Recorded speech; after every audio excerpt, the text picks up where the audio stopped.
కేసులో సంచలన విషయాలు బయటపడుతున్న సిట్ బృందం. ఏపీ మాజీ ఎమ్మెల్యే వైసీపీ నేత రామిరెడ్డి ప్రతాప్ కుమార్ రెడ్డికి మద్యం ముడుపుల సొమ్ము అందినట్టు సిట్ దర్యాప్తులు వెల్లడి.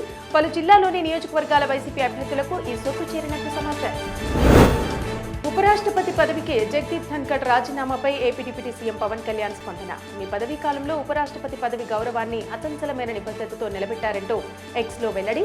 గౌరవనీయమైన పాత్ర నుంచి వైదొలుగుతున్న మీకు మంచి ఆరోగ్యం, ప్రశాంతమైన జీవనం ఉండాలంటూ హృదయపూర్వక శుభాకాంక్షలు తెలియజేస్తున్నానంటూ పవన్ కళ్యాణ్ స్పష్టం.